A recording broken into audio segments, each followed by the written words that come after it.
Hello, good morning mga kalodi.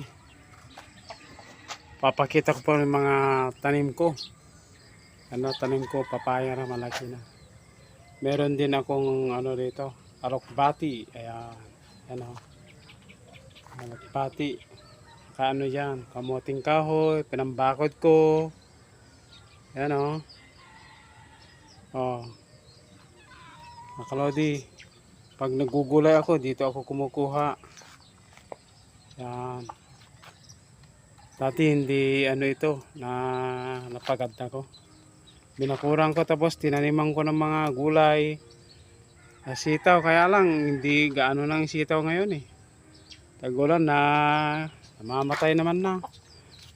Meron din tayong nangka. Yan.